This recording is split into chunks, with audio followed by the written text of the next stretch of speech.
My name is Grant Shaw, and I thought I was just being a good person when I donated blood to save a stranger's life. Savannah Gibson, CEO of a billion-dollar pharmaceutical empire, had collapsed moments before her life-saving surgery. With her rare blood type running dangerously low, time was running out. I was already at the hospital waiting for my own daughter's heart surgery when the doctors asked for emergency donors.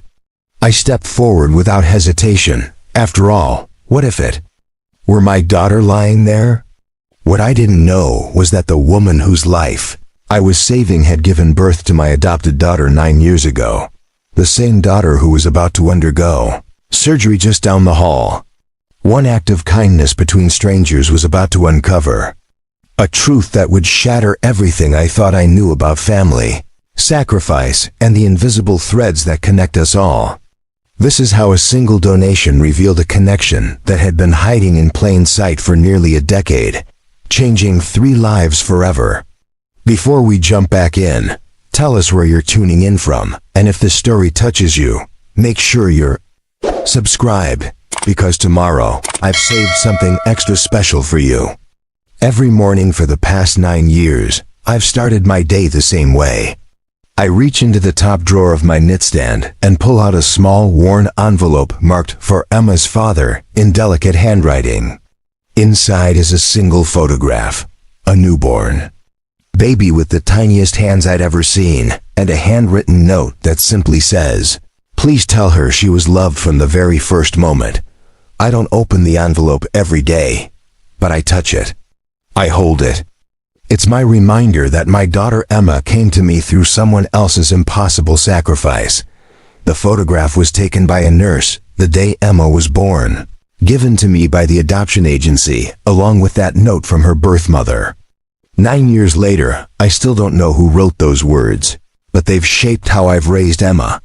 Every time I face a difficult decision as a single father, every time I doubt whether I'm enough for her, I remember that somewhere out there, a woman loved my daughter so much that she gave her up so she could have a better life. This morning was different though. As I held that envelope, my hands were shaking. Not from emotion, but from fear. Today was the day Emma would undergo the heart surgery we'd been preparing for over the past 6 months. At 9 years old, my daughter had already been through more medical procedures than most adults. But this one would determine whether she'd live a normal, healthy life or continue to struggle with the congenital heart condition that had defined her young existence. I slipped the envelope back into the drawer and walked down the hallway to Emma's room. She was already awake, sitting up in bed with her favorite stuffed elephant, reading a medical journal she'd somehow convinced me to buy her last week. That's my Emma. While other kids her age were reading comic books, she was fascinated by cardiothoracic surgery and wanted to understand exactly what Dr. Peterson would be doing to fix her heart. "Morning, Dad," she said without looking up from the journal. "Did you know that the human heart beats approximately 100,000 times per day? That means by the time I'm your age, my heart will have beaten over 1.3 billion times." I sat on the edge of her bed, marveling as I did every day at the brilliant mind housed in such a fragile body. "That's a lot of beats, sweetheart. Think yours is ready for a little tune-up today?" She finally looked up at me with those wise brown eyes that seemed to hold far more understanding than any 9-year-old should possess. "I'm not scared, Dad. Dr. Peterson explained everything. Plus, you'll be there when I wake up, right?" The trust in her voice nearly broke me. Emma had been just 6 weeks old when I adopted her, and for 9 years, it had been just the two of us. Her mother, my wife Rachel, had died in a car accident when Emma was only 2. Since then, Emma and I had become a team, facing every challenge together, the endless medical appointments, the sleepless nights when her heart condition flared up, the financial strain of treatments not fully covered by insurance. "I'll be right there, Em, I promise." She nodded and returned to her journal, but I could see the slight tremor in her hands as she turned the page. She was scared, despite her brave words. How could she not be? But Emma had always been this way. facing her fears with curiosity rather than terror, approaching every medical setback as a puzzle to solve rather than a burden to bear. I stood up and walked to her dresser, where a small jewelry box sat next to her collection of medical textbooks, an odd combination that perfectly summarized my daughter's unique personality. Inside the jewelry box was a delicate silver bracelet with a tiny heart charm that Emma wore to every medical appointment. It had been a gift from Rachel just weeks before she died, and Emma considered it her good luck charm. "Don't forget this," I said, holding up the bracelet. Emma set down her journal and extended her thin wrist. As I fastened the clasp, I noticed how much she'd grown. The bracelet that had once been loose now fit perfectly. 9 years of watching her grow, learn, struggle, and triumph. 9 years of being her father, her advocate, her biggest cheerleader. And now, in just a few hours, I would hand her over to a surgical team and trust them to repair the one thing about her that I couldn't fix myself. We lived in a modest apartment in downtown Phoenix, about 20 minutes from St. Catherine's Medical Center where the surgery would take place. I'd chosen this apartment specifically because of its proximity to the hospital. Over the years, we'd made countless trips there for Emma's care. The walls of our home were covered with her artwork, her science fair ribbons, and photos of our adventures together. It wasn't much, but it was ours. As we prepared to leave for the hospital, I found myself thinking about that envelope again, about the woman who had written those words 9 years ago. "Please tell her she was loved from the very first moment." I had told Emma about her birth mother, of course. I'd explained that sometimes people make difficult decisions out of love, that her birth mother had wanted her to have opportunities and stability that she couldn't provide at the time. Emma had always accepted this explanation with the same matter-of-fact approach she brought to everything else in her life. "She made a good choice," she told me once when she was 7. "I got you as my dad, and you're exactly who I needed." Now, as we drove toward the hospital in the early morning light, I glanced in the rearview mirror at Emma in the back seat. She had her medical journal open again, but her eyes were focused out the window at the passing cityscape. I wondered if she was thinking about her birth mother too, if she ever imagined what that woman might be doing now, whether she thought about the daughter she'd given up. What I didn't know, what I couldn't possibly have imagined, was that in just a few hours, I would meet that woman. Not as Emma's birth mother, but as a stranger in need of help. A woman whose life I would save, never knowing that she had already saved mine 9 years ago, by trusting me with the most precious gift imaginable. We arrived at St. Catherine's Medical Center at 6:30 a.m., 90 minutes before Emma's scheduled surgery. The hospital was already bustling with activity, nurses hurrying between rooms, doctors reviewing charts, the familiar symphony of beeping monitors and hushed conversations that had become the soundtrack of our lives over the past 9 years. Emma and I were directed to the pre-surgical waiting area on the 7th floor, where families gathered before their loved ones went into operating rooms. It was a space I knew well, unfortunately. The walls were painted in soothing pastels, soft music played from hidden speakers, and large windows offered views of downtown Phoenix. Despite the attempts at creating a calming environment, the tension in the room was always palpable. Today was no different. Emma settled into one of the cushioned chairs with her medical journal while I approached the registration desk. As I handed over our paperwork, I noticed unusual commotion near the elevator banks. Hospital security was directing people away from the VIP surgical suite, and I could hear fragments of urgent conversations between medical staff. "Code Blue, Surgical Suite 12. Code Blue, Surgical Suite 12. The announcement over the hospital's intercom system sent a chill through the waiting area. Suite 12 was just down the hall from where Emma would have her surgery. I watched as a team of doctors and nurses rushed past us, their faces grim with concentration. 20 minutes later, as Emma and I were reviewing her pre-surgical instructions with Nurse Patricia, Dr. Reeves, the chief of cardiothoracic surgery, appeared in our waiting area. His usually composed demeanor showed cracks of stress as he scanned the room. "Excuse me, everyone," he called out, his voice carrying across the waiting area. "We have an emergency situation. We need type AB negative blood donors immediately. If anyone here has that blood type and is willing to help save a life, please let us know right now." The waiting room fell silent. Families looked around at each other, uncertainty written on their faces. Type AB negative was rare. Less than 1% of the population carried it.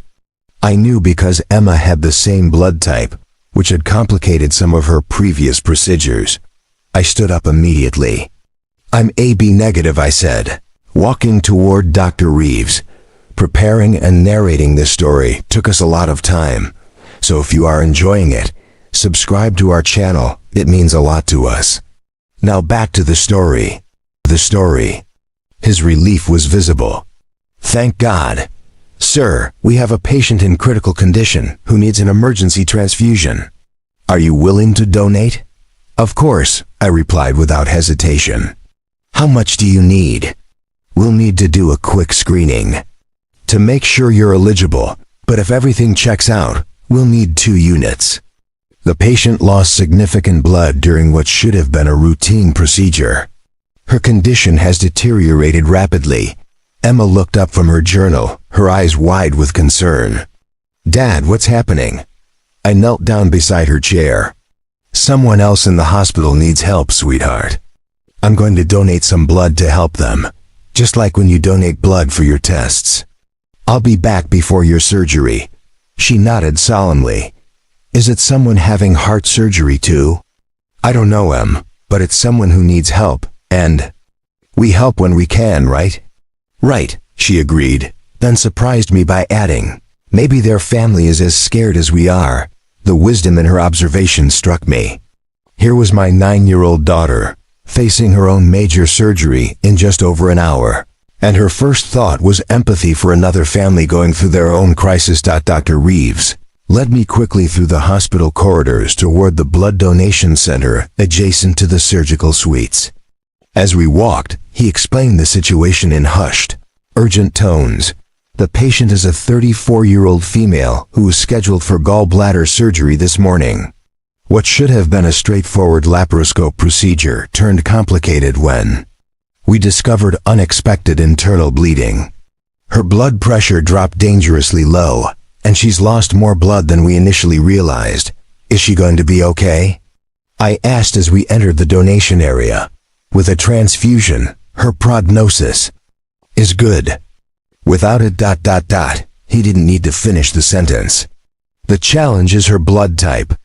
AB negative is incredibly rare, and our blood bank is running low.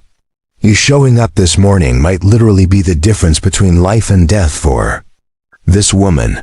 As the technician prepared me for the donation, I found myself thinking about the randomness of it all. Here I was, at the hospital for Emma's surgery, and suddenly I was in a position to save someone else's life. It felt like more than coincidence. It felt like purpose. "Can you tell me anything about the patient?" I asked as the needle went into my arm. Dr. Reeves consulted his tablet. "Her name is Savannah Gibson. She's here alone. No family members listed as emergency contacts, which is unusual. The nursing staff mentioned she seemed extremely anxious before the procedure, more so than most patients. Sometimes people who don't have support systems struggle more with medical procedures." My heart went out to the stranger. I couldn't imagine facing surgery without someone there who cared about you. Emma and I had each other, even in our scariest moments. This woman, Savannah, was going through her crisis completely alone. "How long will this take?" I asked, watching my blood flow into the collection bag. "About 15 minutes for the first unit.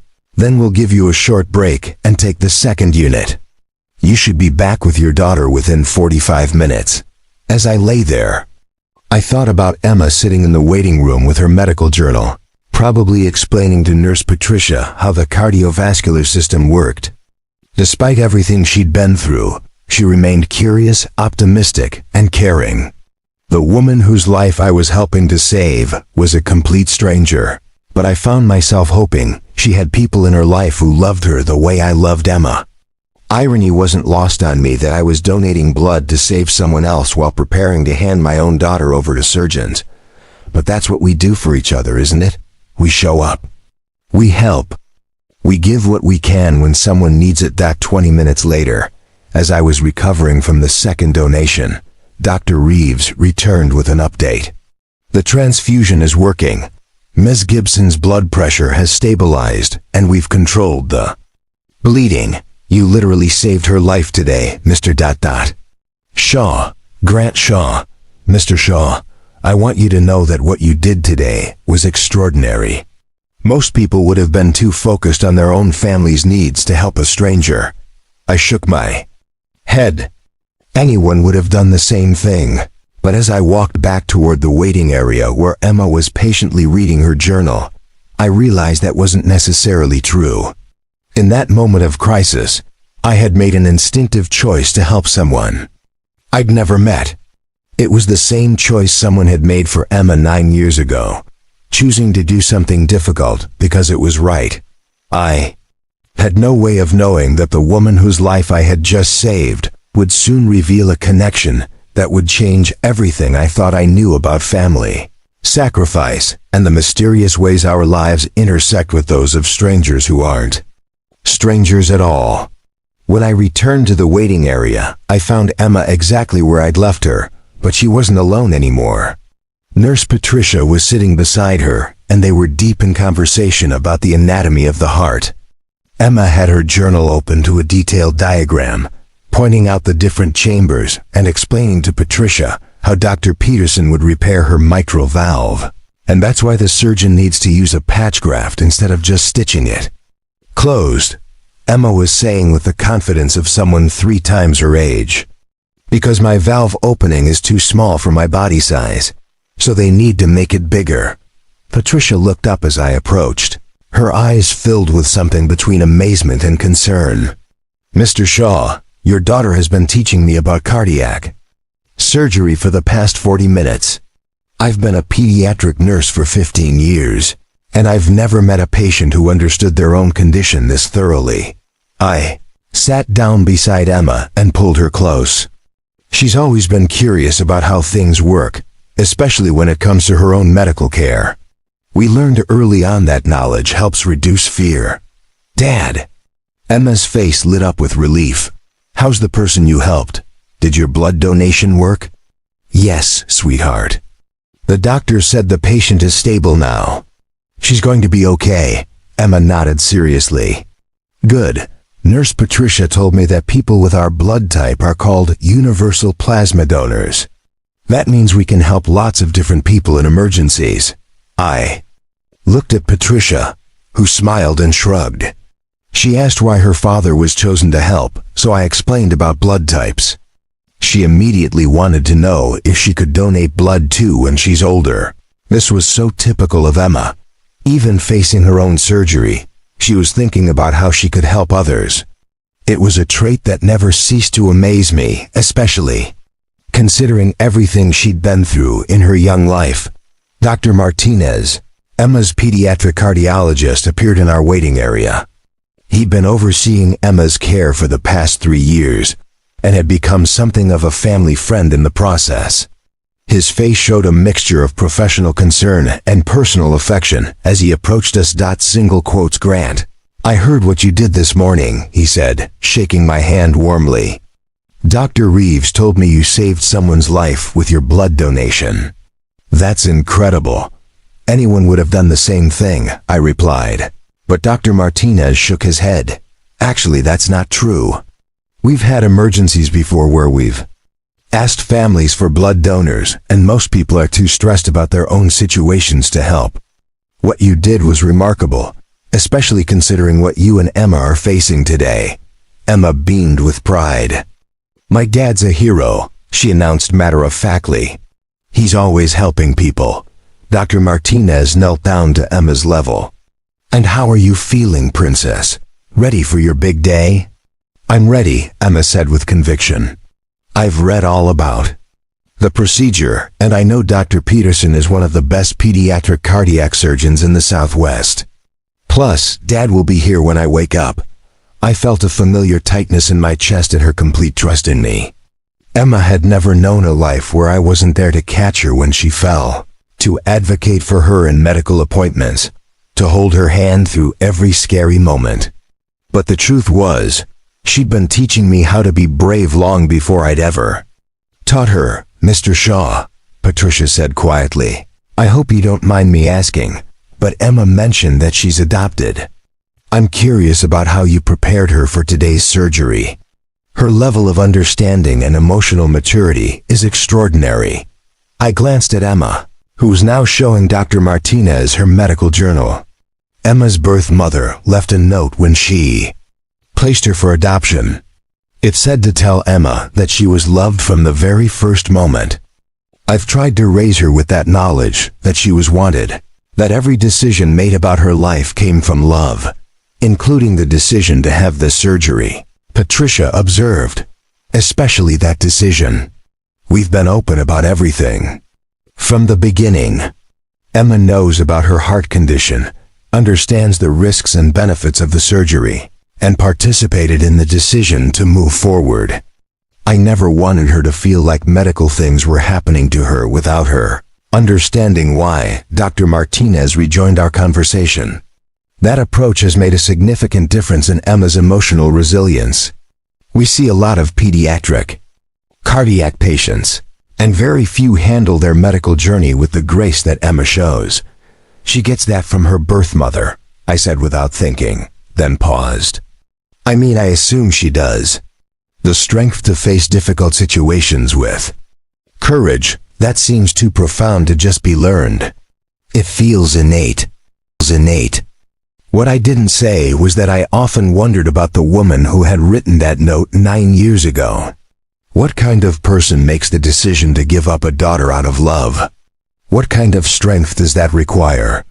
I'd raised Emma with endless admiration for her birth mother's sacrifice, but I'd never stopped being curious about who she was, what her life had become. Mr. Shaw, a new voice interrupted my thoughts. It was Dr. Reeves, the surgeon who had overseen the emergency transfusion. Earlier, I wanted to update you on the patient you helped this morning. Ms. Gibson is awake and stable. She asked me to find the donor who saved her life so she could thank them personally. Emma's eyes widened with excitement. Dad, can we meet her? I want to see the person whose life you saved. I looked at Dr. Martinez, who nodded. Emma doesn't go into surgery for another 30 minutes.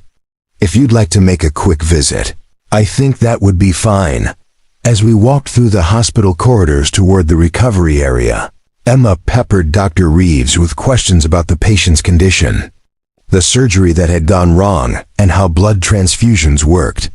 Her curiosity was infectious, and I found myself genuinely interested in meeting this woman whose life had intersected with ours so unexpectedly. She's in room 847, Dr. Reeves said as we approached the recovery wing.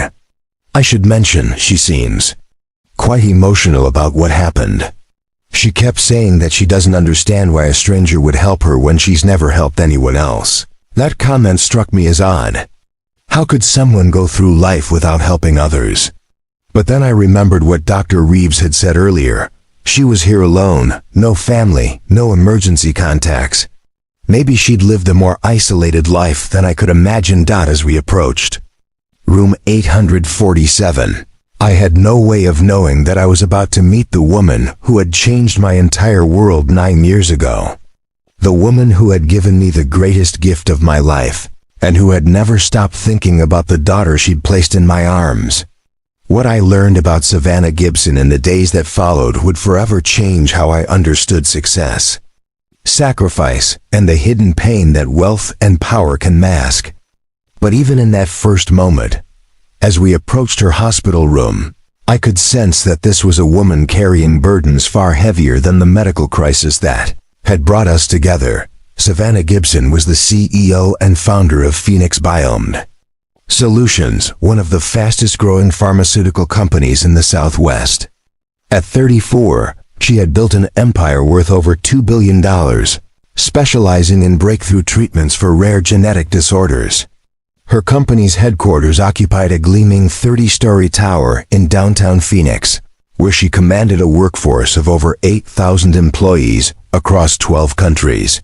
From her corner office on the 30th floor, Savannah could see the entire Phoenix metropolitan area spread out below her like a conquered territory. The walls were lined with awards: Entrepreneur of the Year, Forbes 40 Under 40, Time Magazine's Most Influential People in Healthcare. Her desk, a massive piece of Italian marble, held 3 computer monitors displaying real-time data from her company's global operations. But for all the trappings of success, Savannah's office told another story to those who looked closely enough. There were no family photos on her desk, no personal mementos, no signs that anyone else existed in her world. Her calendar was managed by 3 assistants working in shifts to accommodate her 18-hour workdays. She ate most of her meals at her desk, delivered by a rotating staff of personal chefs who prepared precisely calibrated nutrition plans designed to optimize her performance. Her penthouse apartment in the Biltmore district was equally impressive and equally empty. Floor-to-ceiling windows offered panoramic views of the desert landscape, while museum-quality art hung on walls that had never heard laughter or conversation. The master bedroom contained a bed that was only used for sleep, never shared, never warmed by another person's presence. In 9 years of living there, Savannah had never hosted a dinner party, never had friends over for holidays, never experienced the simple pleasure of someone else's presence in her carefully curated space. What most people didn't know about Savannah Gibson was that every success, every achievement, every milestone in her remarkable career had been driven by a single devastating decision she'd made 9 years earlier. As a struggling graduate student at Arizona State University, drowning in student debt and facing homelessness, she had discovered she was pregnant. With no family support, no financial resources, and a future that seemed to demand an impossible choice between her education and motherhood, she had made the hardest decision of her life. She had carried her daughter for 9 months while completing her master's degree in biochemistry, working 3 part-time jobs to pay for prenatal care. During those months, she would sit in her cramped studio apartment, hands on her growing belly, reading scientific journals aloud to the life growing inside her. She talked to her unborn daughter about molecules and chemical reactions, about the dream she had for breakthrough treatments that could change the world. The day Emma was born, Savannah held her daughter for exactly 4 hours. She memorized every detail: the tiny fingers that grasped her thumb, the way her daughter's eyes seemed to focus on her face, the soft sounds she made when she was content. A nurse had taken a photograph, which Savannah kept hidden in her private safe at home, never displayed but never forgotten. Before placing Emma for adoption, Savannah had written a letter that she'd revised dozens of times. Please tell her she was loved from the very first moment, she had finally written, knowing that these words would be her only message to the daughter she would never know. She had chosen the adoptive family carefully, a young couple who desperately wanted a daughter who had stable jobs in a house with a yard and dreams of little league games and school plays. That decision had become the driving force behind everything that followed. Every late night in the laboratory, every risky business decision, every sacrifice of personal relationships in pursuit of professional success, it was all an attempt to become worthy of the daughter she had given away.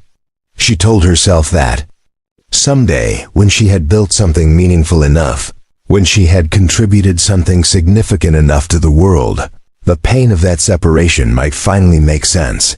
Phoenix Biome Solutions had emerged from her doctoral research into pediatric cardiac conditions, a focus that wasn't coincidental. While she would never know her daughter's medical history, Savannah had dedicated her career to developing treatments for the kinds of conditions that could affect any person. Her company's breakthrough therapies had saved thousands of lives. But none of that success could fill the void left by the daughter whose face she had memorized, but whose voice she would never hear. The gallbladder surgery that had gone so wrong was supposed to have been routine. A minor procedure to address a condition that Savannah had ignored for months while focused on her company's latest drug trials. She had arrived at the hospital alone, as she did everything in her life. No emergency contacts, no one to call if something went wrong, no hand to hold when the fear crept in. As the anesthesia had begun to take effect, Savannah's last conscious thought had been about the photograph hidden in her safe at home. If she didn't survive the surgery, no one would ever know about the daughter she had loved enough to give away. No one would understand that every achievement in her remarkable career had been an attempt to honor a decision made from love rather than abandon. She had awakened in the recovery room to learn that her life had been saved by a stranger, a single father who had stepped forward to donate blood while waiting for his own daughter's surgery. The irony wasn't lost on her that she, who had given up a daughter, had been saved by someone who was clearly an extraordinary father. As Grant Shaw and his daughter approached her hospital room, Savannah had no idea that she was about to meet the man who had raised her daughter with the love and stability she had dreamed of providing but couldn't. She had no idea that the brave, brilliant young girl beside him was the baby she had held for 4 precious hours 9 years ago. All she knew was that a stranger had saved her life, and for the first time in years she would have the opportunity to thank someone for an act of pure kindness. To understand how different my world was from Savannah Gibson's, you need to know that I measure wealth not in dollars, but in the sound of Emma's laughter echoing through our small apartment at 6 a.m. when she discovers something fascinating in her latest medical journal. You need to know that success, for me, isn't counted in business deals or awards, but in the moments when Emma feels safe enough to cry about her fears, knowing I'll hold her until the tears stop. I work as a high school biology teacher at Desert Ridge High School, about 15 minutes from our apartment. It's not glamorous work, and it certainly isn't lucrative, but it's meaningful in ways that Savannah's billion-dollar empire could never be. Every day, I have the privilege of watching teenagers discover that science isn't just textbook information. It's the explanation for how their own bodies work, how life creates itself, how the universe operates on both the largest and smallest scales. My classroom is decorated with Emma's artwork from over the years, mixed in with anatomical charts and periodic tables. My students know about Emma's medical journey because I've never hidden the challenges we face. When we study the cardiovascular system, I can explain heart defects not just from a textbook, but from the perspective of a father who has watched his daughter struggle with a condition that makes simple playground activities feel like marathons. Those students have become like extended family to us. When Emma was hospitalized for a week last year during a particularly difficult period, my classroom became a card-making factory.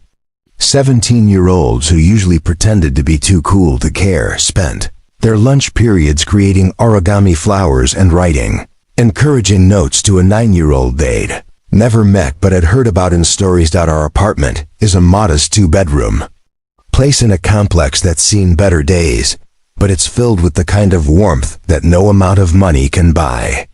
The living room walls are covered with Emma's science fair projects, her artwork, photos of our weekend adventures to free museums and hiking trails. The kitchen table where we eat every meal together is scarred from years of Emma's craft projects and my evening grading sessions, but it's also where we've shared countless conversations about everything from molecular biology to her dreams of becoming a doctor. Emma's bedroom is her sanctuary. Half typical 9-year-old girl space with stuffed animals and books, half junior medical library with anatomy models and scientific journals. I've never restricted her curiosity about medical topics, even when other parents suggested it might be too much for someone her age. But Emma's condition has made her body a fascinating puzzle to solve rather than a burden to bear, and I've supported her natural inclination to understand what she's experiencing. My own bedroom is simpler: a bed, a dresser, and dozens of framed photos documenting Emma's growth from the tiny 6-week-old baby I brought home to the remarkable young woman she's becoming. The nightstand drawer holds not just that precious envelope from her birth mother, but also letters from parents of my students, thank you notes from Emma's doctors, and birthday cards that Emma has made for me over the years. The truth is, we live paycheck to paycheck. Teaching doesn't pay enough to cover Emma's medical expenses, even with insurance. I work summers at a local tutoring center, and I've taken on weekend landscaping jobs when the medical bills pile up too high. But Emma has never gone without anything she truly needed, and I've made sure she never feels like her medical condition is a financial burden on our family. Our community has rallied around us in ways that constantly restore my faith in humanity. Mrs. Chen, our neighbor, makes sure Emma has a hot meal waiting when I'm stuck in faculty meetings. The local children's hospital has a parent support group where I found friendship with other single parents navigating similar challenges. Even the mechanics at Tony's auto shop, where I take our aging Honda, always find ways to keep our car running safely without charging for every repair they should. This support network exists because we've never been too proud to accept help, and because I've always tried to give back when I can. I volunteer at the hospital's Family Resource Center, helping other parents understand their options when facing pediatric medical decisions. I tutor struggling students for free after school. When Mrs. Chun's grandson needed help with his college biology applications, Emma and I spent weeks helping him prepare. The contrast between my life and what I was learning about Savannah Gibson couldn't have been starker. Where she had isolated herself at the top of a corporate tower, surrounded by employees but no friends, Emma and I lived embedded in a community of people who genuinely cared about our well-being. Where she had accumulated wealth but no meaningful relationships, we had built a life rich in connection despite our financial limitations. But the most profound difference was in how we approached Emma's adoption. From the day I brought her home, I've talked openly about her birth mother as a hero who made an impossible choice out of love. Every year on Emma's birthday, we light a candle and say a prayer of gratitude for the woman who gave her life and then gave her the opportunity for a better future. I've raised Emma to understand that being adopted doesn't mean being unwanted. It means being so loved that someone was willing to sacrifice their own desires for her benefit. Emma has grown up knowing that somewhere in the world, a woman thinks about her and hopes she's happy. She's grown up understanding that love sometimes requires letting go, and that the most selfless gift anyone ever gave her was the chance to be my daughter. This knowledge has shaped her into someone who gives freely, loves deeply, and faces challenges with courage, what I couldn't have imagined, as we walked toward Savannah's hospital room that morning, was that I was about to meet the woman who had made all of this possible.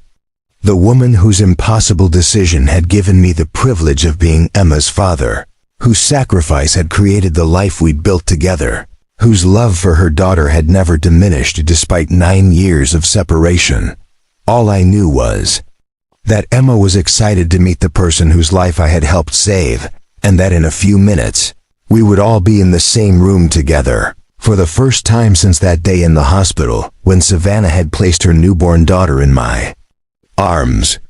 To understand the miracle of what was about to happen in room 847, you need to know the story of how Emma came into my life, a story that began with another woman's impossible choice, and a series of events that seemed orchestrated by something far greater than coincidence. 9 years ago, I was a newlywed living with my wife, Rachel, in a small house in Tempe. We'd been trying to have a family for 3 years, when we learned that Rachel couldn't carry a pregnancy to term.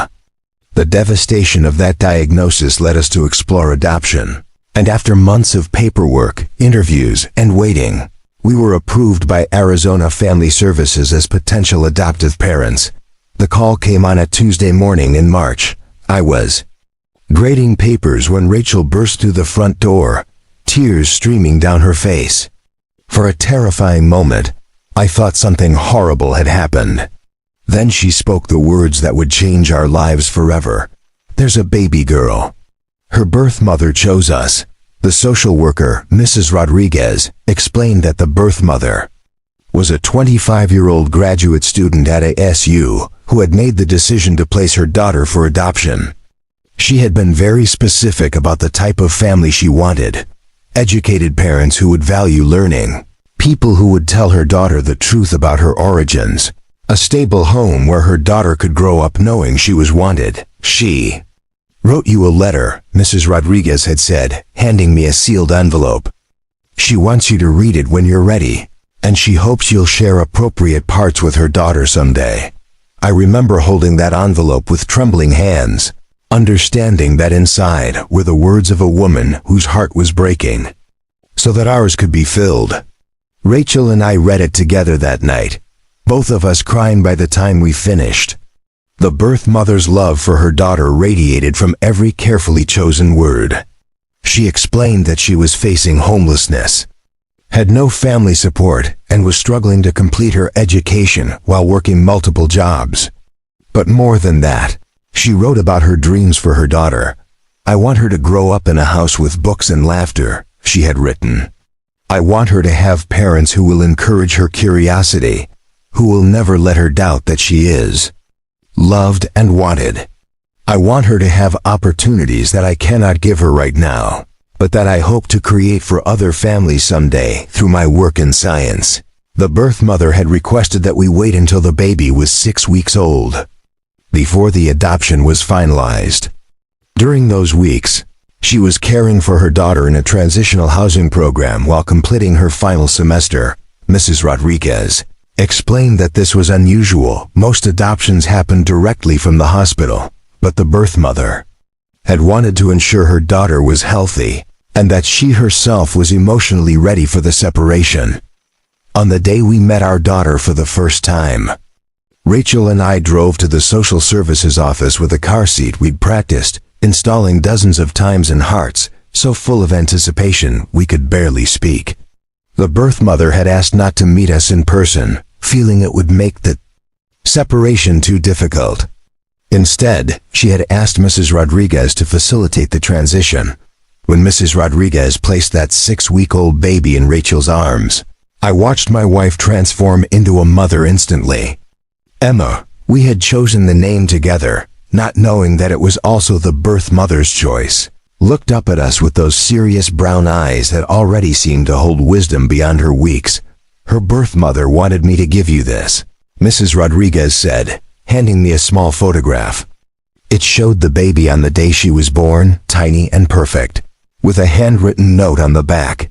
"Emma Rose, born March 14th, 3:47 a.m., 6 pounds 2 ounces.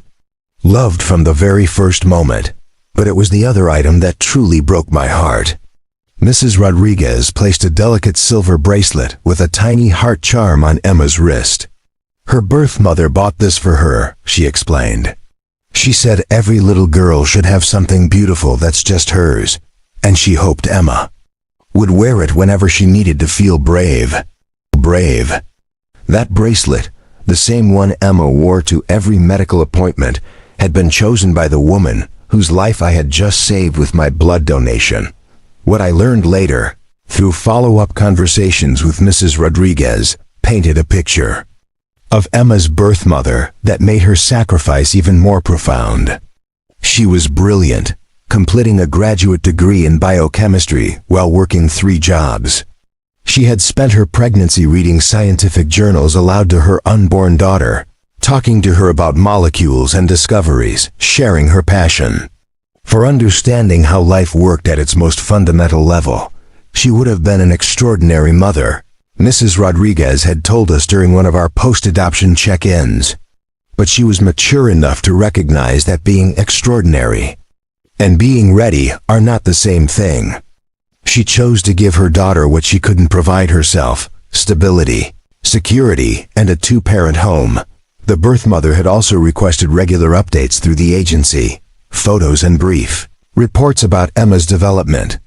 We had sent these faithfully for the first 5 years, along with letters describing Emma's milestones, her personality, her health challenges when they arose. The agency had told us that the birth mother treasured these updates, but after Emma turned 5, she had requested that they stop. She said it was time to trust that you were the parents her daughter needed, Mrs. Rodriguez had explained. She didn't want to hold on to a relationship that might confuse Emma or interfere with her ability to see you as her true parents. When Rachel died suddenly when Emma was 2, I had briefly considered reaching out to Emma's birth mother through the agency. Not to disrupt our family, but to let her know that while Emma had lost one parent, she would never lack for love or support. Mrs. Rodriguez had gently discouraged this, explaining that the birth mother had specifically requested no contact unless Emma herself initiated it when she became an adult. She made this decision believing Emma would have 2 parents throughout her childhood, Mrs. Rodriguez had said. But she also chose you and Rachel because she believed you were strong enough to handle whatever challenges arose. Don't prove her wrong now. Those words had sustained me through the darkest period of single parenthood. Whenever I doubted whether I was enough for Emma, I remembered that somewhere in Phoenix, a woman had looked at me and Rachel and decided we were worthy of raising her most precious gift. That trust had become a sacred responsibility. As Emma grew, I began to see traces of the woman who had given her life.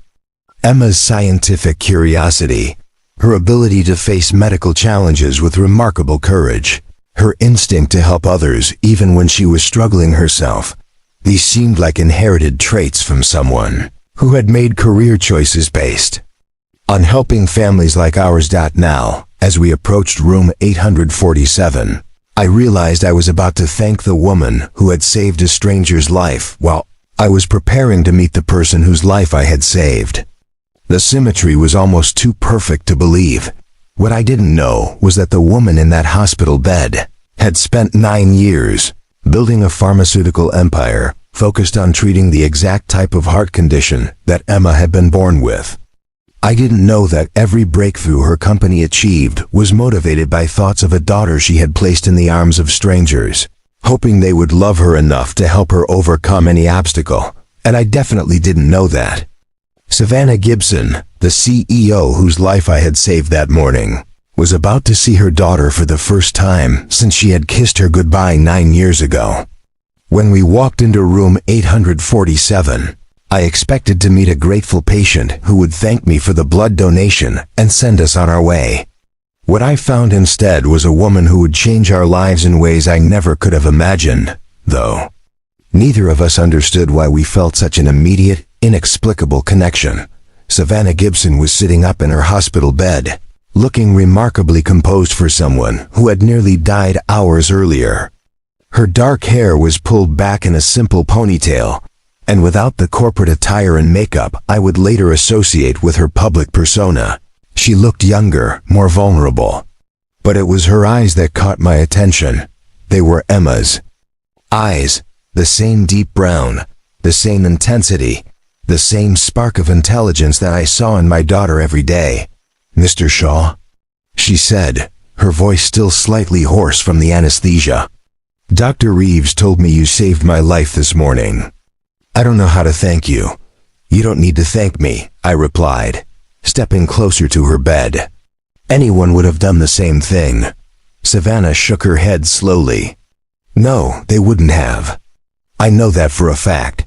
Her gaze shifted to Emma, who was standing beside me with her characteristic mixture of curiosity and shyness. "And you must be Emma. Dr. Reeves mentioned you're having surgery today too." Emma stepped forward with the confidence that always amazed me. "Yes, ma'am. I'm having my mitral valve repaired. Dad donated blood to help you because we have the same rare blood type, AB negative. That makes us special because we can help lots of people in emergencies." Something flickered across Savannah's face at Emma's words. Recognition? Surprise? But it was gone so quickly I almost missed it. "You're very brave," she said softly. "Are you nervous about your surgery?" "A little," Emma admitted, "but I've read all about the procedure. Knowledge helps reduce fear. That's what Dad always says. Plus, Dr. Peterson is one of the best pediatric cardiac surgeons in the Southwest. Savannah's expression grew even more intent. Pediatric cardiac surgery, she repeated slowly. That's a very specialized field. Emma was born with a heart condition, I explained. This surgery should fix the problem completely. We've been preparing for it for months. March 14th, Emma added matter-of-factly. That's when I was born. And that's when Dr. Peterson scheduled my surgery. He said it was fitting to fix my heart on the anniversary of when it started beating. The blood drained from Savannah's face. I watched her grip the bed rail, her knuckles turning white. March 14th, she whispered. Is everything okay? I asked, concerned by her sudden pallor. Should I call a nurse? No, I'm fine, she said quickly, though she clearly wasn't. It's just ... Today is March 14th. What are the odds that your daughter would have surgery on her birthday? Emma brightened. Dad says the universe likes neat patterns. Like how we both have the same blood type, and how you needed help the same day I needed courage. I watched Savannah study Emma's face with an intensity that seemed far beyond polite interest. When Emma absently touched the silver bracelet on her wrist, her lucky charm for medical procedures, Savannah's breath caught audibly. That's a beautiful bracelet, Savannah said, her voice barely above a whisper. Emma looked down at her wrist and smiled. My birth mother chose it for me. Dad says she wanted me to have something beautiful that was just mine, something to help me feel brave. I wear it to all my medical appointments. The silence that followed was profound. Savannah stared at the bracelet with an expression I couldn't interpret. Longing, recognition, pain? When she finally spoke, her voice was thick with emotion. Your birth mother sounds like a very wise woman. She is, Emma said with absolute conviction. Dad tells me stories about her sometimes. She was really smart, studying science in college. She loved me so much that she wanted me to have parents who could give me a better life than she could at the time. Dad says that's the most beautiful kind of love, when you want something good for someone, even if it makes you sad. I watched tears gather in Savannah's eyes, though she fought to control them. Your father is right, she managed. That is the most beautiful kind of love. Dr. Martinez appeared in the doorway. Emma, it's time to get you ready for surgery. Emma turned to Savannah with the earnest expression she wore when something was important to her.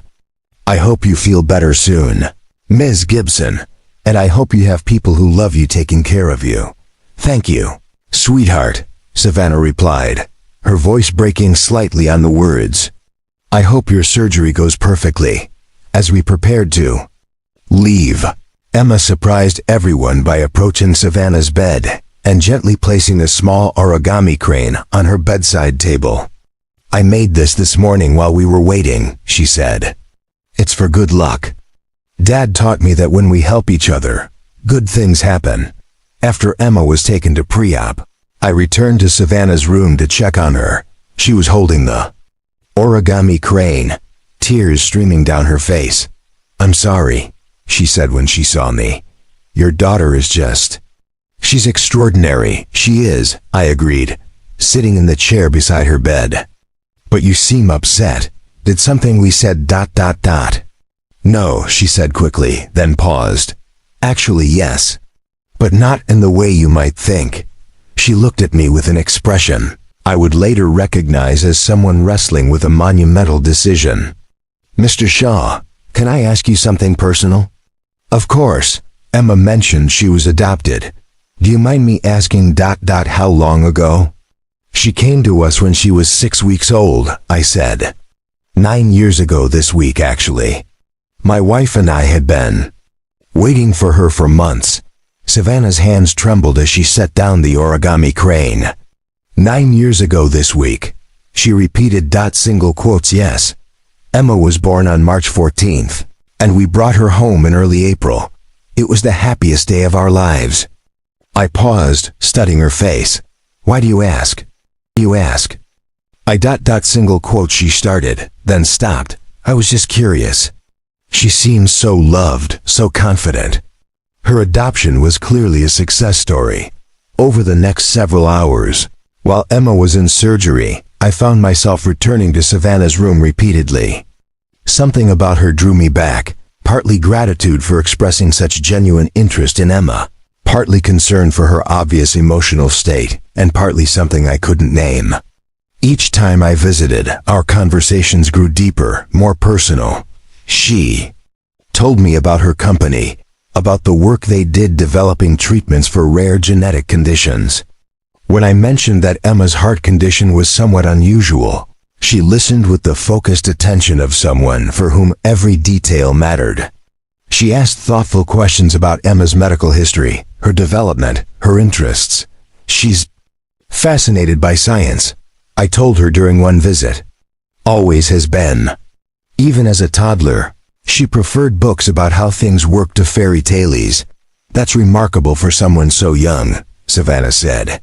Does she want to be a doctor? She says she wants to help other kids with heart problems.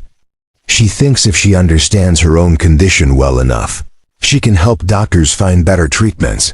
Something in Savannah's expression shifted, pride mixed with sorrow. She sounds like she has the mind of a researcher, she said softly.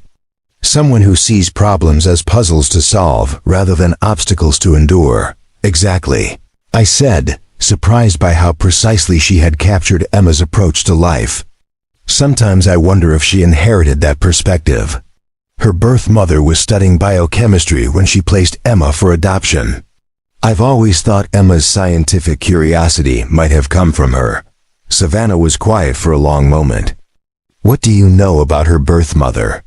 Not much, I admitted. The adoption was fairly closed. We know she was a graduate student, very young, facing some difficult circumstances. She wrote us a letter explaining her decision, and the social worker told us she was brilliant, but struggling financially. She made it clear that she loved Emma but wanted her to have opportunities she couldn't provide. Do you ever think about her? Savannah asked quietly. Every day, I said without hesitation. Emma and I talk about her regularly. We're grateful to her, not just for giving us Emma, but for making such a selfless choice. Every year on Emma's birthday, we light a candle and say a prayer of thanks for the woman who loved her enough to let her go. Tears were flowing freely down Savannah's face now, though she didn't seem aware of them. That's beautiful, she whispered. Emma knows she's loved by 3 parents. I continued.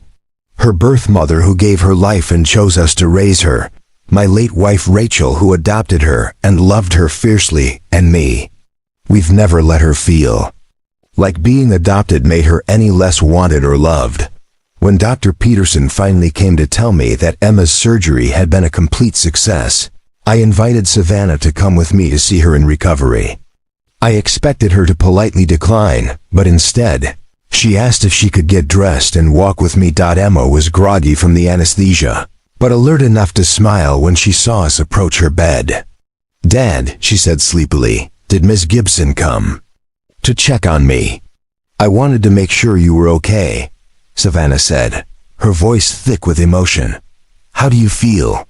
Like my heart is brand new, Emma replied with a drowsy smile. Dr. Peterson said the surgery went perfectly. I'll be able to run and play like other kids now. Savannah reached out hesitantly, then gently touched Emma's hand. I'm so happy for you, sweetheart. Will you visit me while I'm recovering? Emma asked. I'd like to hear more about your science work.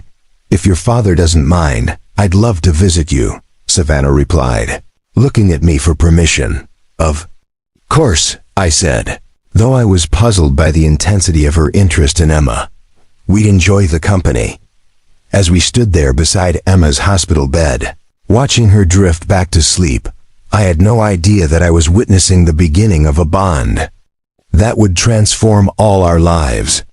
I didn't understand why Savannah seemed so emotionally invested in a patient's daughter she'd just met, or why she looked at Emma with an expression of wonder mixed with heartbreak.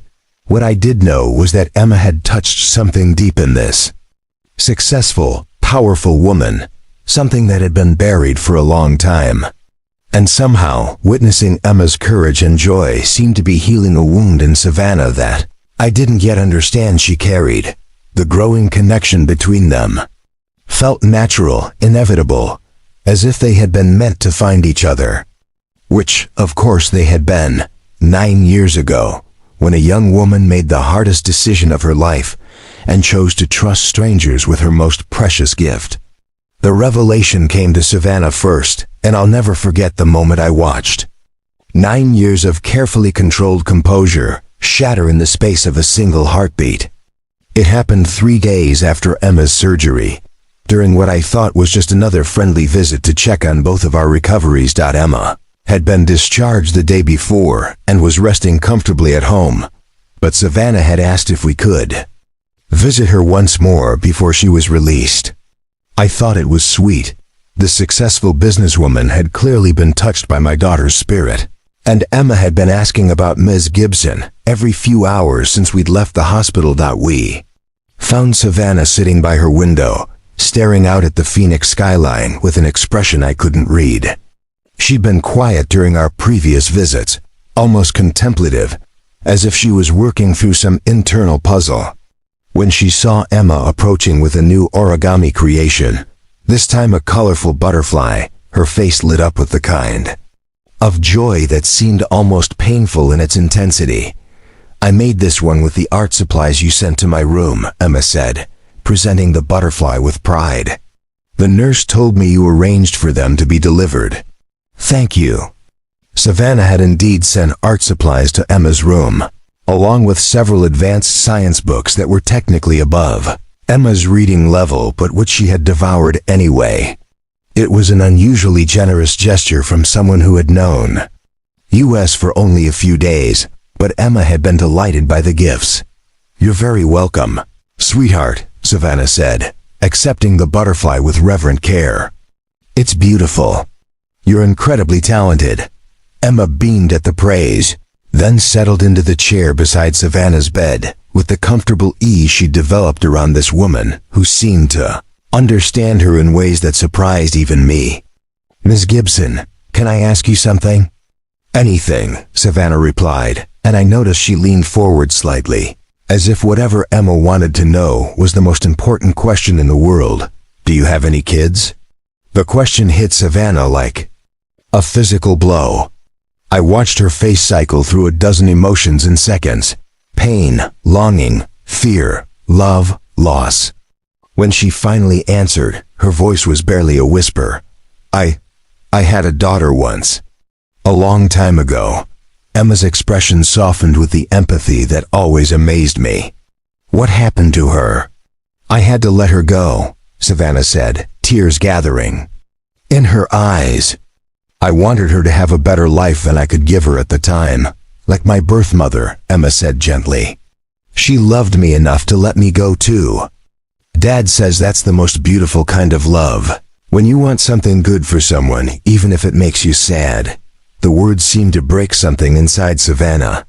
She turned away from us, her shoulders shaking with silent sobs. I moved to comfort her, but Emma was already there, placing her small hand on Savannah's arm with the gentle confidence of someone who had comforted many crying adults in hospital settings. "I'm sorry," Emma said softly. "I didn't mean to make you sad. But if it helps, I think about my birth mother every day, and I'm not sad about what she did. I'm grateful. Because of her choice, I got to have the best dad in the world, and she got to know that I was safe and loved." Savannah looked at Emma through her tears, studying her face with an intensity that had grown stronger with each visit. What do you know about your birth mother?" she asked, her voice trembling. "Lots of things," Emma said, settling back in her chair as if preparing to share her favorite story. "She was really smart, like you.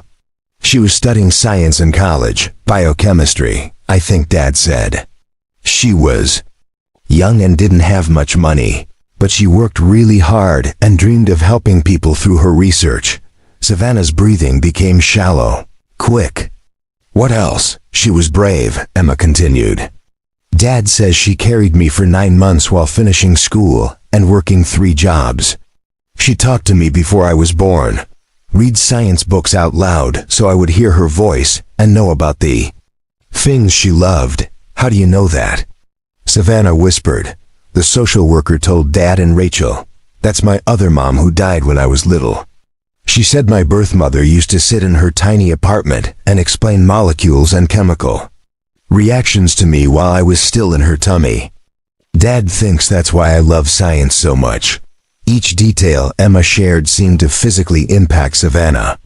She gripped the bed rail so tightly her knuckles were white, and I could see her pulse racing in her neck. Something was wrong, but I couldn't understand what. Emma, Savannah said, her voice barely audible.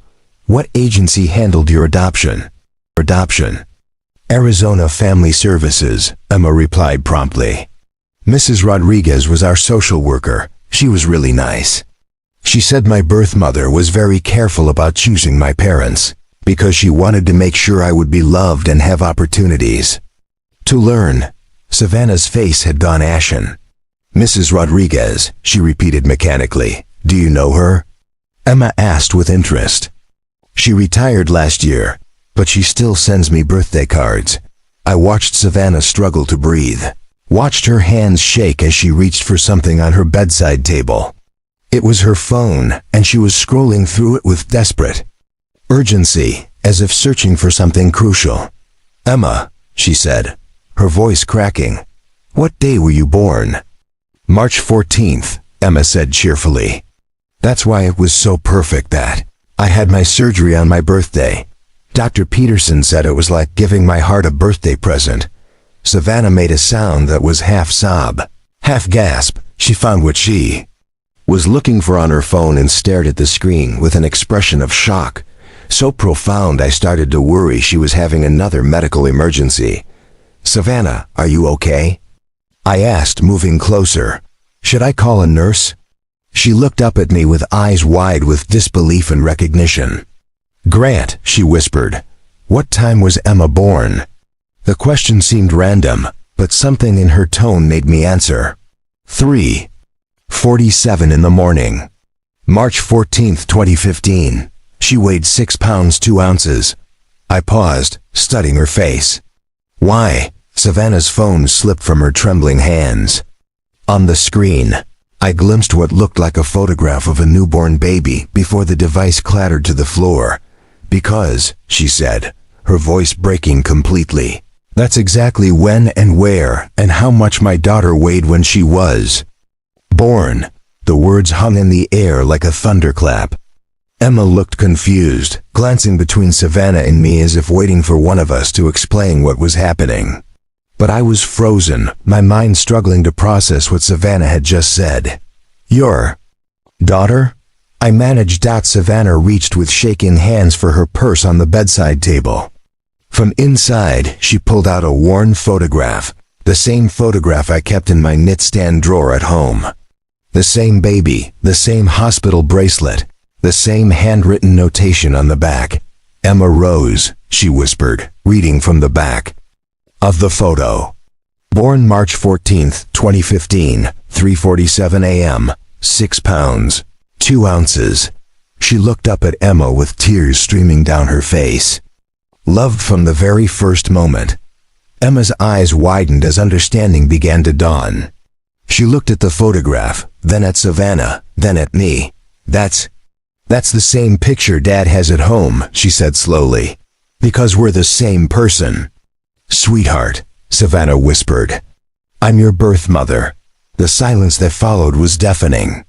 Emma stared at Savannah with an expression of wonder and disbelief, while I felt like the ground had shifted beneath my feet.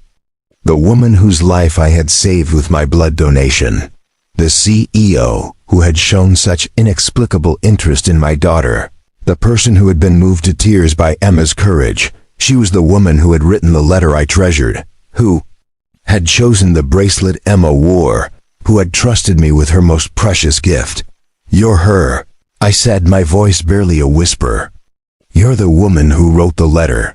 Savannah nodded, unable to speak through her tears. You chose the bracelet. I continued, pieces falling into place with staggering clarity. You talked to Emma about science while she was in the womb. You picked us to be her parents. I did, she managed. I chose you because I could see in your interview that you would love her the way she deserved to be loved. I chose you because I knew you would tell her the truth about her adoption, and because you promised to help her reach for her dreams. Emma, with the incredible adaptability of a 9-year-old, was the first to move. She stood up slowly and approached Savannah's bed with the same gentle confidence she'd shown all week. "Are you really my birth mother?" she asked, her voice full of wonder rather than confusion. "I am," Savannah whispered. "And Dad saved your life with his blood donation?" "He did." Emma considered this information with the serious expression she wore when working through complex problems. "So Dad gave you blood to save your life, and you gave him me to make his life better?" The simple clarity of her observation broke through my shock. I watched Savannah's face transform as Emma's words sank in. This 9-year-old had just summarized the cosmic justice of what had happened between us. "Suppose that's exactly what happened," Savannah said, reaching out tentatively to touch Emma's hand. Emma took her hand without hesitation. "Does this mean I get to have 3 parents now instead of just 2? She asked. "Because Dad always said my birth mother loved me too, and now I get to actually meet her?"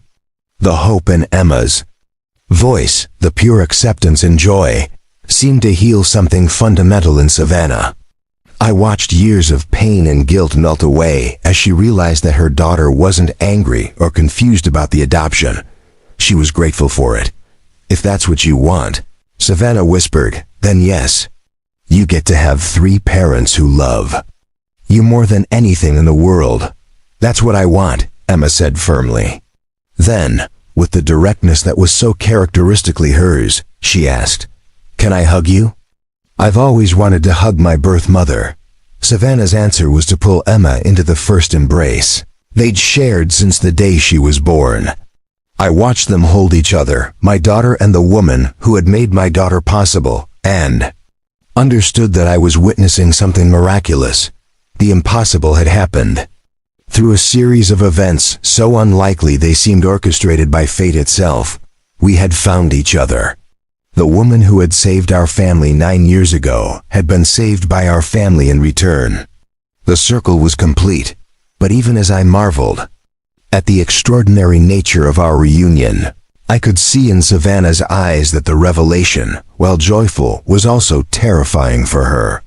She had spent 9 years building walls around her heart to protect herself from the pain of separation. Now those walls were crumbling, and she was terrified of what that meant for all of us. For exactly 48 hours, we experienced something that felt like a miracle. Emma had found her birth mother.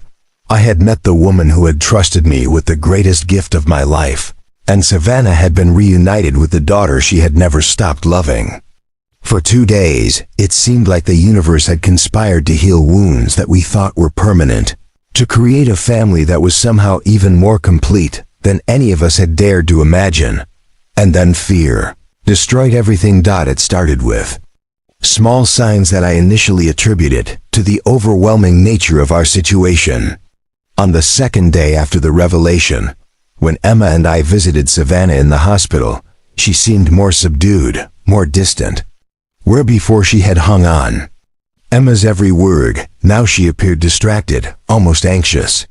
When Emma showed her a drawing she had made of the 3 of us together, stick figures holding hands with my family, written in careful 9-year-old handwriting, Savannah's smile seemed forced, painful. "It's beautiful, sweetheart," she said.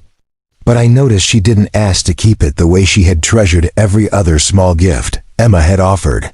That night, as I tucked Emma into bed, she surprised me with a question that revealed how perceptive she had always been. "Dad, is Savannah scared of something? What makes you ask that, Em?"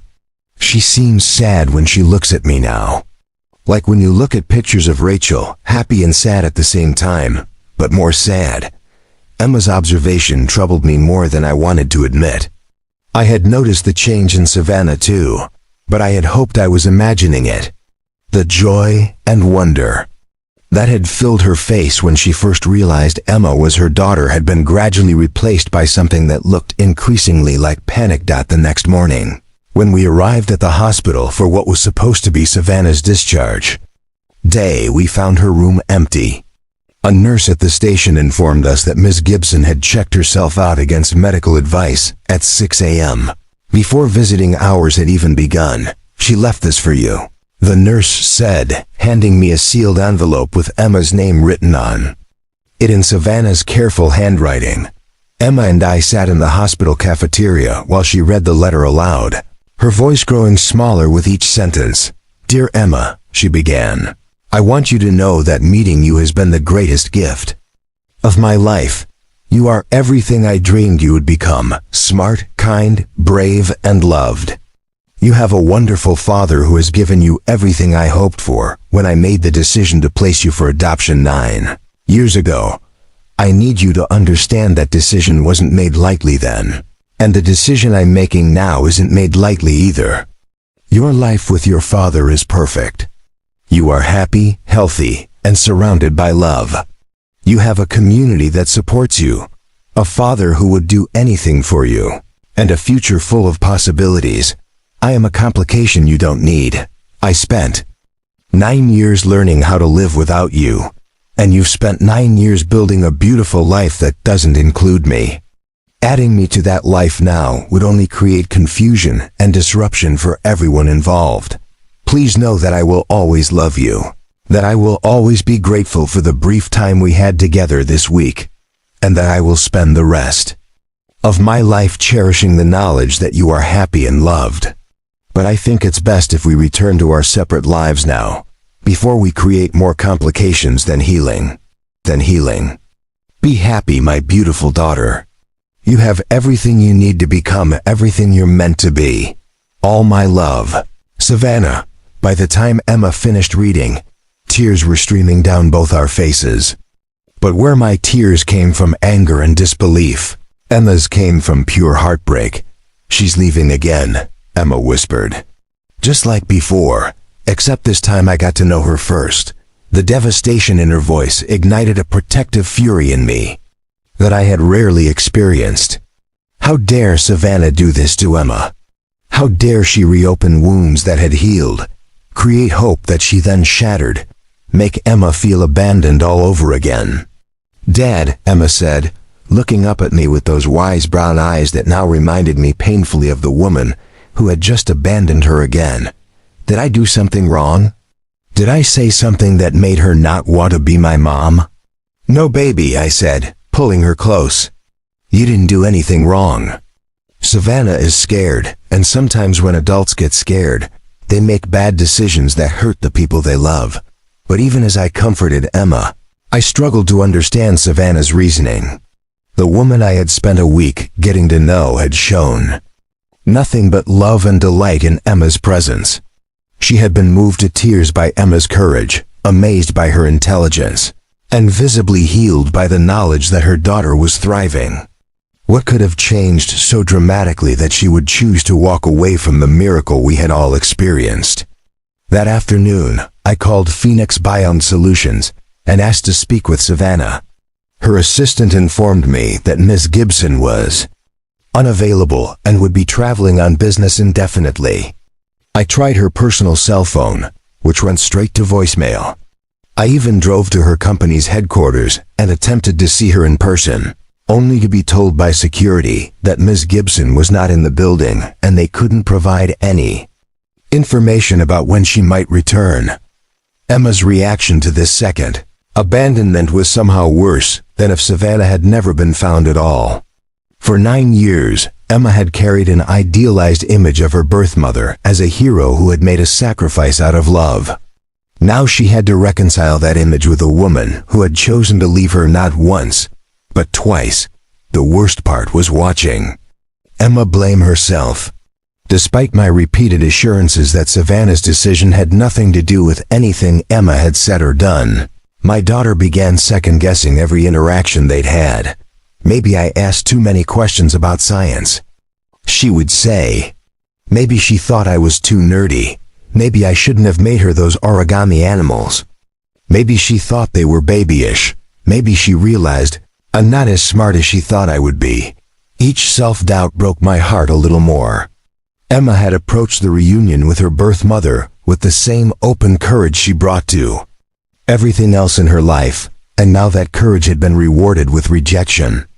I watched her confidence crumble, saw her retreat into herself in ways that reminded me of the darkest days after Rachel's death. The impact extended beyond just Emma's emotional well-being. Her recovery from surgery, which had been progressing beautifully, seemed to stall. She complained of chest pain that the doctors couldn't find a physical cause for. She stopped asking questions during her follow-up appointments, no longer curious about the medical procedures that had always fascinated her. She picked at her food and had trouble sleeping, waking up several times each night from dreams she couldn't or wouldn't describe. 3 weeks after Savannah's disappearance, Dr. Martinez pulled me aside during one of Emma's checkups. "Grant, I'm concerned about Emma's emotional state," he said. "Her physical recovery is fine, but she's showing signs of depression. Can you tell me what happened? 3 weeks ago, she was the happiest I'd ever seen her. Now she seems like a different child." Found myself in the impossible position of explaining to Emma's doctor that her birth mother had found us, bonded with us, and then disappeared again out of some misguided sense of protection. Dr. Martinez listened with growing concern and anger. "Let me understand this correctly," he said when I finished. "This woman inserted herself into Emma's life during one of the most vulnerable times, right around major surgery, formed an emotional bond with her, and then disappeared without explanation." "She left a letter," I said weakly. "A letter that basically told Emma she was a complication that wasn't worth the trouble." Dr. Martinez replied sharply. "Grant, this woman has traumatized your daughter. Whatever her reasons, her actions have caused Emma significant psychological harm." The truth of his words hit me like a physical blow. In my anger at Savannah for abandoning Emma again, I had focused on the betrayal rather than the deeper damage she had caused. Emma hadn't just lost her birth mother twice. She had lost her faith in the love that had sustained her through every previous challenge. Meanwhile, I was learning more about Savannah's sudden departure through news reports and business publications. Phoenix Biome Solutions stock had dropped significantly after their CEO had unexpectedly canceled major meetings and disappeared from public view. Industry analysts were speculating about a hostile takeover, a personal scandal, or a serious health crisis. None of them could have imagined that Savannah Gibson had voluntarily walked away from everything because she was terrified of disrupting a 9-year-old's life. Through a mutual contact at the hospital, I learned that Savannah had checked herself into a private medical facility in Sedona, ostensibly for stress-related treatment following her surgical complications. But the doctor who shared this information with me suggested it was more of a voluntary retreat from reality than a medical necessity. "She's running away," Dr. Reeves told me during a chance encounter in the hospital elevator. "Whatever happened between you three after I introduced you, it scared her enough that she's hiding from the world. She's scared of being a complication in Emma's life," I explained. "She thinks walking away is the noble thing to do." Dr. Reeves shook his head. "The noble thing would have been to never insert herself into your lives in the first place, or to stay and work through whatever challenges arose. This halfway approach is just cowardice dressed up as sacrifice." His words echoed my own thoughts, but they didn't help me figure out how to repair the damage Savannah had caused. Emma was spiraling into a depression that no amount of reassurance seemed to touch. She had stopped creating origami animals, stopped asking scientific questions, stopped believing in the fundamental goodness that had always been her defining characteristic. One night, about a month after Savannah's disappearance, I found Emma sitting by her bedroom window, staring out at the lights of Phoenix with a blank expression that terrified me. "What are you thinking about, sweetheart?" I asked, sitting beside her on the window seat. "I was wondering if she ever really loved me," Emma said quietly. or if she just felt guilty about giving me away and wanted to feel better about herself.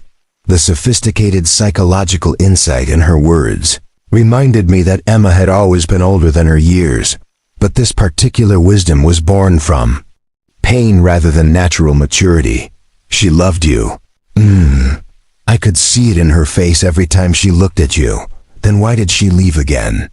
Emma asked, finally turning to look at me. If she really loved me, wouldn't she want to be part of my life? It was the question I had been asking myself every day since reading Savannah's letter. How could someone who claimed to love Emma choose to abandon her twice? How could the same woman who had carefully chosen Emma's adoptive parents, who had spent a week delighting in her daughter's presence, decide that love meant walking away? Sometimes people get scared of how much they love someone, I said, trying to find an explanation that would make sense to a 9-year-old heart. Sometimes they think protecting someone means staying away from them. That's stupid, Emma said with uncharacteristic bitterness. Love is supposed to make you want to be closer to someone, not farther away. Her words contained a truth that cut straight through all of Savannah's elaborate justifications. Emma, with the clear vision of a person who had been raised in love, understood something that Savannah had lost sight of. Real love means showing up, even when it's scary, even when it's complicated, even when you're not sure you're doing the right thing. As I tucked Emma into bed that night, I realized that Savannah's decision to walk away had damaged more than just our family. It had reinforced every fear she had carried for 9 years about not being worthy of love, about being unable to provide stability, about being a complication rather than a blessing. By choosing to leave again, she had proven to herself that she was exactly the kind of person who abandons people she loves. The terrible irony was that in trying to protect Emma from disruption and uncertainty, Savannah had caused exactly the kind of trauma she was trying to prevent. In attempting to preserve the perfect life she thought Emma had with me, she had introduced chaos, heartbreak, and doubt into a situation that had been stable and secure. The worst part was knowing that somewhere in Sedona, Savannah was probably telling herself that she had done the right thing, that Emma would be better off without her, that walking away was just another form of the same selfless love that had led her to place Emma for adoption 9 years earlier. But there was nothing selfless about what she had done this time. This time, she had put her own fear and guilt ahead of Emma's needs. This time, she had taken the easy way out instead of doing the hard work of figuring out how to build a relationship that honored both the family Emma already had and the mother she had just found. As I lay awake that night, listening to Emma toss and turn in the next room, I realized that if we were going to heal from this, someone was going to have to find the courage that Savannah had lost. Someone was going to have to fight for the family that had been so briefly, beautifully possible. And that someone, I realized, was going to have to be me. Finding Savannah Gibson took every resource I had, every favor I could call in, and a determination that surprised even me. But as I watched Emma retreat further into herself each day, as I saw the bright, curious girl I had raised disappearing behind walls of hurt and self-doubt, I knew I had to do something that Savannah couldn't do for herself. I had to fight for our family. The private medical facility in Sedona, where Savannah had checked herself in, was more of a luxury retreat than a hospital, the kind of place where wealthy people went to hide from problems that money couldn't solve. Getting past their privacy policies and security measures required every ounce of teacher creativity and stubborn persistence I possessed. I had to convince them that I was family, which in every way that mattered, I was. I drove up to Sedona on a Saturday morning, leaving Emma with Mrs. Chun after explaining that I had some important business to take care of. Emma had looked at me with those two wise eyes and asked, "Are you going to find Savannah?" "I'm going to try, sweetheart." "Are you going to tell her she's being stupid?" Emma asked with a small smile, the first genuine smile I'd seen from her in weeks. "I'm going to tell her that love means showing up," I replied, echoing her own words back to her. The facility was nestled in the red rocks outside Sedona, all adobe walls and carefully manicured gardens designed to promote healing and reflection. I found Savannah in what the staff called the meditation garden, sitting alone on a bench overlooking the desert landscape. She looked smaller than I remembered, diminished in a way that had nothing to do with physical size and everything to do with the weight of regret she was carrying. She saw me approaching and didn't try to run, though something in her posture suggested she wanted to. Instead, she waited, her hands folded in her lap, her face a mask of carefully controlled composure that I recognized as her defense mechanism. "Grant," she said quietly when I sat down beside her. "How did you find me?" "When you love someone enough, you learn to be resourceful," I said, deliberately echoing the theme that had brought us all together. "Emma needs you to come home." Savannah closed her eyes as if my words caused physical pain. "Emma is better off without me. She has you. She has her community. She has everything she needs for a stable, happy life. I'm just a complication that would disrupt all of that. Do you know what Emma asked me the night after you left?" I said, turning to face her directly. "She asked me if she had done something wrong to make you not want to be her mom." "A 9-year-old child is blaming herself for your fear." The words hit Savannah like physical blows. I watched her composure crack, saw tears gather in her eyes despite her attempts to maintain control. "That's exactly why I had to leave," she said desperately. "I'm already causing her pain. I'm already disrupting her sense of security. The longer I stayed, the more damage I would have done." "The damage was done when you left," I said firmly. "Savannah, Emma isn't some fragile creature who needs to be protected from complexity. She's your daughter, brilliant, resilient, and capable of understanding far more than you give her credit for. She doesn't need a perfect life. She needs authentic relationships with people who love her enough to work through difficulties." Savannah shook her head, her voice rising with desperation. "You don't understand. I don't know how to be a mother. I gave up that right 9 years ago. I built my entire life around the decision to let her go. I don't know how to suddenly be part of a family." "Neither did I said simply. "When Rachel died and I became a single father overnight, I had no idea what I was doing. I was terrified every day that I wasn't enough for Emma, that I would somehow fail her. But you know what I learned? Love isn't about being perfect. It's about showing up anyway." I pulled out my phone and showed her a video I had taken the week before. Emma in her bedroom, listlessly moving origami paper around without folding it, staring out the window with the same hollow expression I'd seen too often lately. "This is what your protection looks like," I said, watching Savannah's face crumple as she saw Emma's obvious depression. "This is what happens when someone Emma loves decides she's not worth fighting for. I am fighting for her." Savannah protested weakly. "I'm staying away so she can have the stability she deserves." "You're fighting for your own fear," I corrected. "You're choosing the easy path because it allows you to maintain the narrative you've built about yourself, that you're someone who has to sacrifice her own happiness for Emma's good. But that's not what Emma needs from you anymore." I stood up from the bench, needing to move as the weight of what I was about to say settled over me. "Savannah, 9 years ago, you made an impossible choice out of love. You gave Emma to us because you believed we could provide something you couldn't. And you were right. We gave her stability, security, and unconditional love. But Emma isn't that helpless baby anymore. She's a remarkable young woman who has room in her heart for more love, not less." Savannah looked up at me with an expression of desperate hope mixed with terror. "What if I mess it up? What if I can't figure out how to be part of your family without disrupting everything you've built?" "Then we'll figure it out together," I said. "Savannah, you're not being asked to replace anything or anyone. Rachel will always be Emma's mom, the woman who adopted her and loved her for the first 2 years of her life. I will always be her dad, the man who has raised her and will continue to be her primary parent.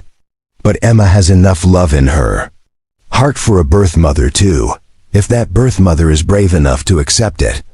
I sat back down and pulled out the envelope I had brought with me, the one containing the letter Savannah had written 9 years ago, the letter I had treasured and shared with Emma countless times.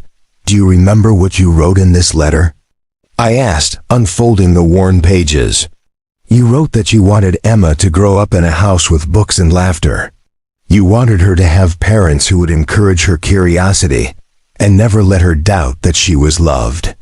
You wanted her to have opportunities that you couldn't provide at the time, but that you hoped to create for other families someday through your work in science. Savannah nodded, tears flowing freely now. You've accomplished everything you dreamed of, I continued.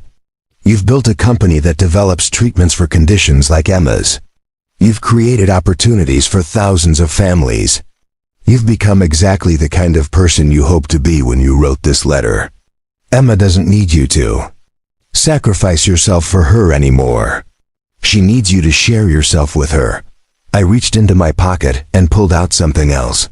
The origami butterfly Emma had made for Savannah. The one she had refused to take when she left. Emma asked me to give this back to you, I said, placing the delicate paper creation in Savannah's hands. She said if you ever get brave enough to come home, she wants you to have it as a reminder that beautiful things can be created from simple materials, if you're patient and gentle with them. Savannah held the butterfly like it was made of the most precious substance on earth, her tears falling onto the colorful paper. She also asked me to tell you something, I continued. She said that if being her birth mother is too scary, maybe you could just start by being her friend.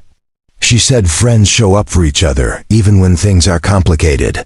The simple wisdom of Emma's words seemed to break through the last of Savannah's defenses. She doubled over, sobbing with the force of 9 years of suppressed grief, fear, and love finally being released. I've been so afraid, she whispered between sobs. So afraid of not being enough, of disrupting her life, of loving her too much. Or not enough.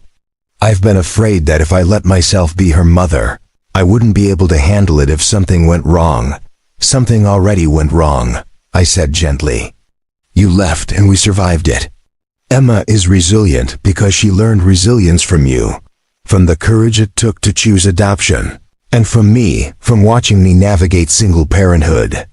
She can handle having a relationship with you. The question is whether you can handle having a relationship with her. Savannah looked up at me with red-rimmed eyes. What would that even look like? How do we build a relationship when I don't know how to be a mother and she already has a father? Who is everything she needs? We start small, I said. We start with honesty. We tell Emma that you were scared and made a mistake. We tell her that you're willing to try being part of her life if she's willing to try having you in it. We figure out what role makes sense. For you, maybe it's the science mentor who teaches her about research. Maybe it's the friend who shares her love of origami. Maybe it's the birth mother who can answer questions about where she came from. I paused, watching understanding dawn in Savannah's eyes. But we do it together, I continued. Emma has been very clear that she wants 3 parents who love her. She doesn't see you as a complication or a threat to her relationship with me. She sees you as a missing piece of her family that she's finally found. What about you? Savannah asked quietly. How do you feel about sharing Emma with the person who gave birth to her?